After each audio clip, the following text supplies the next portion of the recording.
Tonight's first day of competition, at least the weather cooperated. We can't say that right now. No, that's what I understand. In fact, I can hear some thunder outside already. They like a little of that down in Phoenix, as hot and dry as it is. We'll be talking about the weather tonight, among other things. But we have an awful lot coming up for you. A full slate of events that began at 8 o'clock this morning continues even at this hour. Some of the events have been scrubbed, however, because of the weather. And again, we'll talk about that.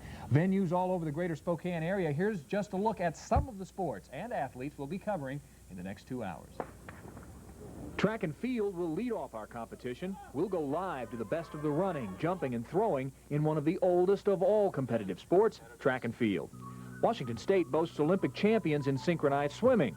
We'll see if the future holds gold medal possibilities in this sport of beauty and grace. Hardly a leisurely ride in the park, the cycling competition will be tight, and we'll take you there. From the asphalt to the hardwood, we'll have live reports from basketball. To the Spokane River for live water skiing action. We'll stay at the water's edge for a report on rowing.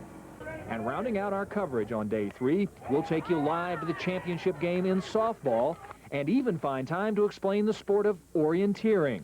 All coming up on today's Centennial Summer Games coverage.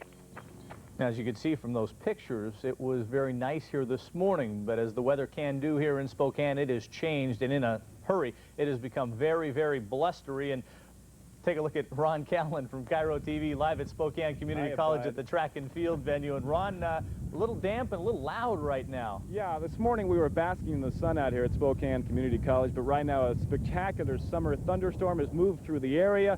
It's created havoc on the track and in the field events too. We were just about to have the 200-meter men's event. Let's go over to my colleague Rick Lukens. What's the latest, Rick, on this situation? Ron, and congratulations on bringing that jacket. Leave it to a guy from Seattle to bring a jacket anywhere he goes. I get caught without one, right? As far as the events go, I spoke with the officials, and they say we're going to go ahead with everything, and they're hurrying to try and get everything in before the weather gets worse. The lightning is swirling all around us. You can see some of the fans in the stands, the ones that are left anyway, are kind of huddled under umbrellas and trying to stay as warm and as dry as they can. Over at the long jump area, they're still going to get that in. The sand is very wet, and it's taking a long time for them to rake it up, but they're going to try and get all of this event in. And we'll be back later on in the show with a couple of reports to show you everything that's been going on today. In spite of the weather, it's been a lot of fun, guys. All right, Rick, thank you very much. And find a jacket if you can, because there's still more action to come. And we will be getting the opportunity to take a look at some live action, although they have postponed some of the events. The soccer venue has been closed down, and we were hoping to bring you a live report from there. Hopefully we'll be able to do that. You can hear the thunder in the background, perhaps, and it's certainly changing the way things are going. Of course, the events are spread out throughout the Spokane area. Let's take a look now at where all the venues are located.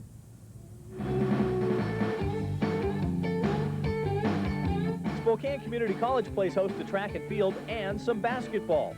More basketball and baseball are at Gonzaga University, with Indian Stadium hosting baseball as well. Swimming is at Witter Pool, water skiing and canoeing on the Spokane River. Spokane South Side will host water polo at the Comstock Pool. Volleyball will take place at Ferris High School, and the Spokane Racquet Club will be the site of the tennis competition. On the north side of town, the Youth Sports Complex will host soccer. Softball and horseshoes will take place at Franklin Park, with field hockey at Whitworth College. Orienteering will be taking place at Riverside State Park, rowing on Long Lake north of town, and wrestling and shooting competitions will be held in Cheney. The sailing events are being held in Sandpoint. And tell you what, if you're indoors at a venue right now, you're happy. If you're outside like Rick and Ron, Well, the one thing we certainly want to be sure of out there at those outdoor events as well, those venues, is that everything is safe for the athletes out there and safe for the volunteers. Thousands of volunteers, thousands of man and woman hours going into putting these summer games on here in the Spokane area. We salute them and all they have done for these summer games, and we will continue with our coverage of the Summer Centennial Games in just a moment.